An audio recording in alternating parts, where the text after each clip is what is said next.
5 फरवरी 2026 को सुबह सुबह महिला एक थाने पहुंचती है और कहती है कि साहब, जिस लड़की का अधजला हुआ सब खेत में पाया गया है वह मेरी बेटी महक है।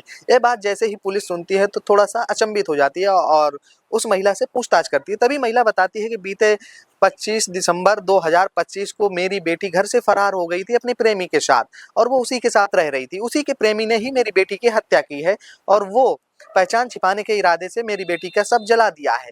यह बात जैसे ही पुलिस सुनती है तो पुलिस ने 2 लोगों को हिरासत में लिया था। दरअसल आज का जो मामला है कन्नौज के रितवाला गांव से आया हुआ है। आज हम आपको एक ऐसी कहानी सुनाने जा रहे हैं जो कानून पर सवाल तो खड़ा करता है, लेकिन कन्नौज में 2 ऐसे कांड होते हैं जिनमें 1.5 महीने के अंदर 2 युवतियों के अधजले शव पाए जाते हैं। फिलहाल पुलिस ने एक मामले का खुलासा तो 2 दिन के अंदर कर दिया था और बीते 4 फरवरी 2026 को वैसा ही एक ठीक मामला फिर पुलिस के सामने खड़ा हो जाता है। लेकिन ये मामला जो था थोड़ा सा अलग था। इस मामले में पहले पहचान होती है, फिर उसके चलिए क्या है पूरा मामला आपको हम बताते हैं। 4 फरवरी 2026 को रितवाला निवासी राम बाबू कुशवाहा अपनी आलू की फसल देखने के लिए सुबह सुबह खेत के चारों तरफ घूम रहे थे।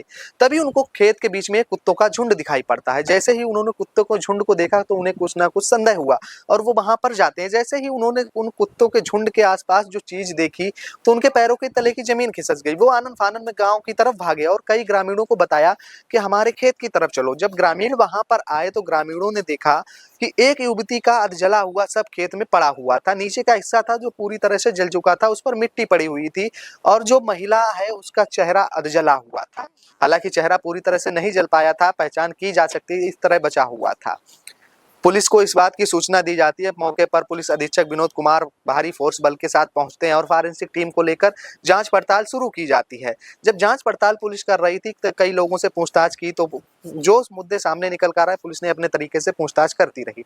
पुलिस सबको कब्जे में लेकर वहां से निकल गई। लेकिन जैसे ही 5 फरवरी की सुबह सुबह एक महिला थाने पहुंचती है और कहती है कि साहब, जो युवती का सब खेत में मिला है वह मेरी बेटी महक है, जो अपने प्रेमी के साथ दिसंबर में घर से चली गई थी। यह बात जैसे ही पुलिस सुनती है तो पुलिस के सामने थोड़ा सा आसान काम हो गया था, क्योंकि जो युवती की शिनाख्त हो चुकी थी, युवती की पहचान हो चुकी थी। युवती की पहचान तो हो चुकी थी, लेकिन पुलिस ये नहीं समझ पाई थी कि इस केस में एक नया मोड़ आने वाला है। पुलिस ने उन 2 युवकों को जिसके ऊपर उस महिला ने आरोप लगाए थे, उन 2 युवकों को भी उठाया। जब पुलिस ने उन 2 युवकों को उठाया, उनसे पूछताछ की, पूछताछ में सामने आया कि जिस महिला जो आरोप लगा रही है वो सरासर गलत है और उसकी बेटी आज भी जिंदा है, अपने प्रेमी के साथ बाहर रह रही है। यह बात सुनकर पुलिस भी थोड़ा सा अचंभित हो गई और महिला भी बड़ा अचंभित थी कि आखिर ऐसा कैसे हो सकता है। उस महिला ने अपनी बेटी की शिनाख्त की थी। घर में बहुत ज्यादा मातम पसरा हुआ था, क्योंकि जो लड़की थी महक, उसके पिताजी इस दुनिया में नहीं थे। भाई था वो जेल में बंद था। जो दूसरा भाई था वो अपनी फैमिली के साथ अलग रहता था। वो बेटी थी जो अपनी माँ के साथ ही रहा करती थी। पूरा घर था जो परिवार में मातम जैसा छाया हुआ था। लेकिन जब युवकों ने ये चीज बताई तो महिला थोड़ी सी सन्न रह गई कि आखिर ऐसा कैसे हो सकता है। और पुलिस ने अपने तरफ तरीके से उनसे जांच पड़ताल की, पूछताछ युवकों से की। युवक बार बार से एक नया खुलासा करते गए। युवकों ने बताया कि जो युवती जली हुई है वो नहीं है, दरअसल जो महिला आरोप लगा रही है वो गलत है और उसकी बेटी अपने प्रेमी के साथ बाहर रह रही है। यह बात सामने निकल कर आई है। पुलिस के सामने एक कड़ी चुनौती हो गई थी कि आखिर जो महिला का शव मिला है वो कौन है और कहाँ की रहने वाली है और वो सब किसने जलाया। कई सारे सवाल बहुत खड़े होते थे और उन सवालों के जवाब ढूंढने के लिए पुलिस जांच पड़ताल कर रही थी। तभी महिला ने उस महिला का फोटो भी पुलिस मांगती है और जो अधजला सब मिलता है उसका फोटो फॉरेंसिक लैब को दिया गया है। उस महिला का डीएनए भी टेस्ट कराया जाएगा।